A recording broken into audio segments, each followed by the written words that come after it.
Chapter 12, Outsourcing, Managing Interorganizational Relations.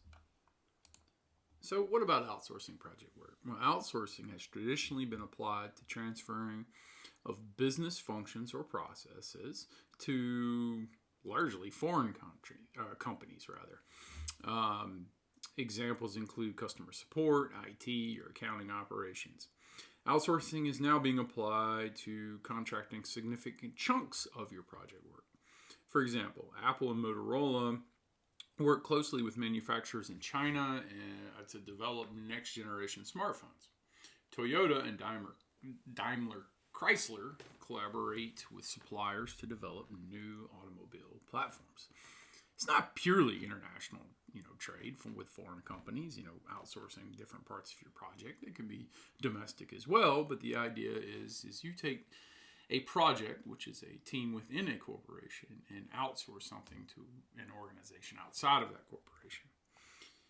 The reading, again, the 30,000 foot view of the reading you're expected to complete is the example given in the reading is the reclining chair project. You have this reclining chair is what you want to develop. But that has all these outside influences. So a lot of things that are outsourced, from the advertising and the marketing to the tools and the die for the materials, the parts, the manufacturing itself. You have a project manager, perhaps, catalog, the inventor, the legal firm. So you have your group here, and then you have all these other groups, many of whom are outsourced outside the organization.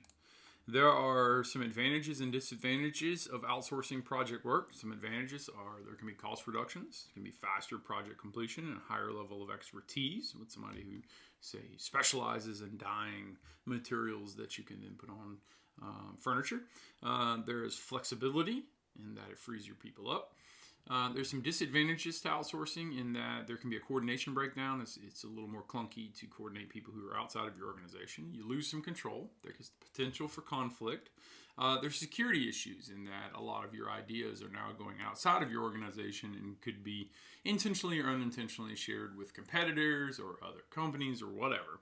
And then sometimes it's a political hot potato, because if you're dealing with an organization, an outside organization, you don't have control over their culture and how they represent themselves in public, or how the two sides get along. So there's some pluses and some minuses to outsourcing.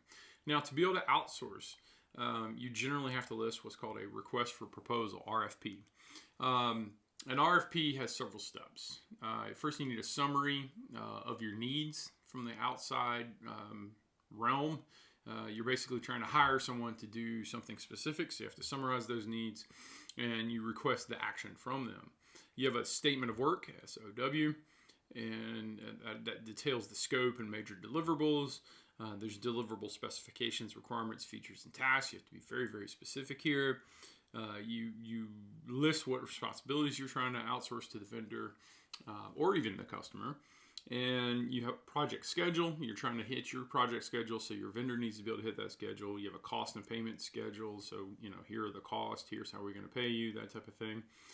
The type of contract, the experience and staffing required, and then how they will be evaluated. So essentially, it's kind of like a job posting for a contractor to come in and do a job for you as a third party. Some best practices in outsourcing project work. There needs to be well-defined requirements and procedures, extensive training and team building activities, both inside and outside your project and your organization. Well-established conflict management processes in place. What if something breaks down? How will we handle things? Is it arbitration? We're going to court? That type of thing. Frequent review and status updates. You want to make sure that they're staying on task, because it affects your bottom line performance. Co-location, it's like the same place when needed. Fair and incentive-laden contracts. Finish on time, this is what you get. Finish early, this is what you get. Finish late, this is the penalty. Long-term outsourcing relationships. Once you build an outsourcing relationship that works for both groups, it's very important that you nurture that relationship over the long term so you can become more and more productive. There's a partnering approach and a traditional approach. There's some key differences between these two when managing contracting relationships. I'll highlight a few, but again, I expect you to do the reading here. Partnering approach is built on mutual trust that forms between basis of strong working relationships. You have shared goals and objectives, a joint project team. There's very open communications, long-term commitments. Objective critique is candid and welcomed. You have access to each other's resources. There's total company involvement. There's integration, and risk is shared. Now, traditional approach, let's say worldly, there's a lot of suspicion and distrust. There's less open sharing. The project teams tend to be much more independent of one another. The communications are much more structured and guarded. And the single project contracting is normal, so it's not a long-term commitment. It's just like a one-off. Objectivity is very limited because there's some fears of reprisal and not continuous improvement or great communication all the way around. Access is limited. Involvement is normally limited to a project level personnel, so it's very limited. You're going to do this one thing for us on this job, and we're not going to tell you about the rest of the job. It's more of a negative reinforcement of any kind of delays or costs, and the risks are transferred all to the other party. So that's kind of your traditional worldly approach. What you ideally would get is a partnering approach where you partner with someone in a more open and trusting situation where each organization leaves the table and leaves the project better off. Now, the advantages of a long-term partnership is there's reduced administrative cost, there's more efficient utilization of resources, there's improved communication the longer you work together, more innovation, and more improved performance. This is basically consistency, and each side knows what to expect from the other. Of course, in all of this, when you do that RFP and when you work out contracts, we're going to talk about contracts here in a little bit, but there's also an art of negotiating these things. So what's negotiation? Well, principal negotiation is an approach to negotiation championed by Fisher and Urey, I believe is how you say that, from the Harvard Negotiation Project. It emphasizes developing win-win situations while protecting yourself against those who would take advantage of your forthrightness. So if you're going to have this very open relationship, there's going to have to be a contract and some negotiations that says what you can do with the information that you're provided very openly. Principal negotiation is based on 4 key points. They separate the people from the problem. They focus on interests and not positions. They invent options for mutual gains, and when possible, they use objective criteria to measure things. So they say, hey, here's our deadlines. Here's this milestone we need to have hit. Here are the 12 things this milestone needs to be hit by, say, May 1st. When we start dealing with people, and again, it says here, separate the people from the problem. This needs to be an organizational thing focused on the problem and the solution and how your project is going to address it. Because when you start dealing with people, you start dealing with unreasonable people. Fisher and Urey recommend that you use the jujitsu approach when dealing with such a person. So if people are being unreasonable. So when the other person begins to push, don't push back. Just listen. Ask questions instead of making statements. No, I believe you're wrong. No, why do you think you were wronged? Or what has you upset? Ask questions about making statements. Ask questions instead of making statements, rather. Invite criticism and advice instead of defending your ideas. Never get on the defensive. Being defensive is a choice. Say, thank you for your feedback. And listen, the title of the slide is Unreasonable People. You can still thank them for their feedback in the back of your mind saying, listen, you're kind of an idiot. But you don't have to tell them that. That comes with maturity and wisdom, right? Use silence as a response to an unreasonable proposal. That makes the person start to self-examine. There's a bit of psychology at play here. Kind of love it. You can use silence. When you don't know what to say, just sit there and think. You don't have to respond. And if the person's being unreasonable, that forces them to say, well, he's not saying anything or she's not saying anything. Wait, what did I say? They start self-examining themselves like, man, I screwed up. You'll see them kind of recoil a little bit. So use silence as a response to unreasonable proposals. Have a strong best alternative to the negotiated agreement. A strong BATNA gives you the power to walk away and say, no deal, unless we work towards a win-win scenario. Again, we're trying to negotiate and outsource some things here in a contracted format that are, wins for you and wins for the contractor. Do not, sign up for things that are wins for them and losses for you. And if they're being unreasonable, give them the silent treatment. Just look at them, nod your head, acting like you're thinking, and just look at them. Trust me, it's one of the little secrets I've learned in life. Silence is golden. A note on managing customer relations here, because when we start talking about unreasonable people, we start to think about customers here. The world would say Karens, but I've known some nice Karens over the course of my life, so I feel really bad that they're getting that kind of bad rap. I've met some Susies that were jerks. Anyway, bad news travels faster and farther than good news. People don't get on Yelp after a great dinner. They get on Yelp when their dinner was terrible, right? So it's kind of biased. Project managers need to cultivate positive working relationships with clients to preserve their reputations. Customer satisfaction is a function of the extent to which a perceived performance or outcome exceeds expectations. The met expectation model, we'll talk about here in a second, of customer satisfaction highlights the point that whether a client is dissatisfied or delighted with a project is not based on hard facts and objective data, but on perceptions and expectations. It's opinionated, subjective. Project managers must be skilled at managing customer expectations and perceptions. Now, if your project is to build a plan that lands safely and you build a plan that crashes, that's a pretty objective observation. So let's make sure our plans land safely in our projects. The met expectations model for customer satisfaction, as promised, don't worry, it's not a big math thing. So let's say 0.9, so below 1, it's kind of binary, but tell statistics here. 90% or below, people are dissatisfied. 1.0 or 1.1 and above, they're very satisfied. So if performance falls short of expectations, let's say less than 1, the customer is dissatisfied. So what are we talking about here? Well, there's perceived performance. So there's the expectation you had for that meal. Then you have the meal, and that's how you perceived it performed. Okay, so if we're talking about food here. There's this expectation of, man, it's going to be the best steak ever, and then you bite into it, it's not very good. Or there's this expectation, this is going to be an all right steak, and then it's really good, so you're very satisfied. So if performance falls short of expectations, the customer is dissatisfied. If this performance matches expectations, the customer's satisfied. It's good steak. All right? They're not going to write home about it.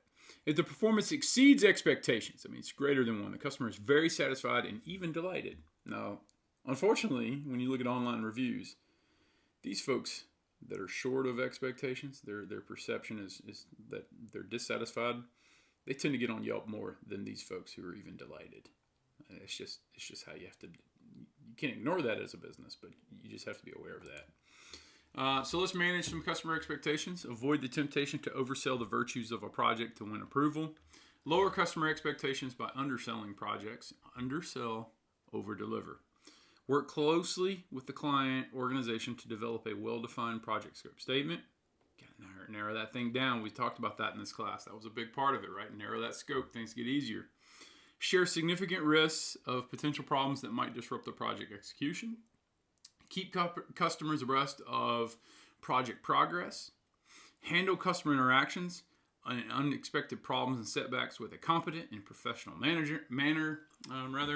I always think about those home improvement shows where they go to renovate something, they take down a wall and realize the whole support system is rotted and it's gonna be this big expense to the customer. Well, that's not the contractor's fault. That's just the fact that they actually found something in your home that was very dysfunctional. But the more competent and professional they point that out to you, you can turn around and say, well, this is also something that's great because your house could have caved in on you, and now we're going to be able to reinforce it, and you can have greater peace at night knowing your house is not going to cave in because we found this rotted support beam. So that's a way to handle a customer interaction. That's an unexpected problem or setback, but they do it in a competent and professional manner. You start to realize, well, this is going to cost me a lot more money, but at least my house won't cave in on me. Speak with one voice.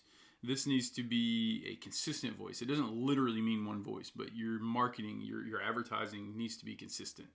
You need to pick a voice and go with it. And speak the language of the customer. This is a big problem with heavily engineered products and services.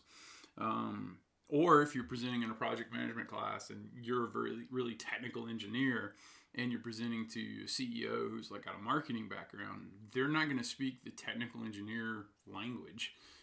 You're going to have to market it to them. You're going to have to sell them on it. So make sure you know your audience and what they understand and how you you talk to them about it. So again, we talk about RFPs, we talk about contracts here and outsourcing. We better touch on contract. A contract is a formal agreement between two parties wherein one party, the contractor, obligates itself to perform a service and the other party, the client, obligates itself to do something in return. So this is like that contractor who's going to fulfill the RFP, request for a proposal, usually in the form of a payment to the contractor. A contract is a codification of private law, which governs the relationship between parties in it, defines the responsibilities, spells out the conditions of its operations, defines the rights the parties have in relationship with each other, and grants remedies to a party if the other party breaches its obligations. Fixed price contracts. The contractor agrees to perform all work specified in the contract at a fixed price. These fixed price contracts are preferred by both owners and contractors when the scope of the project is well defined with predictable costs and low implementation costs. The disadvantages of fixed price contracts for owners is that it is more difficult and may be more costly to prepare.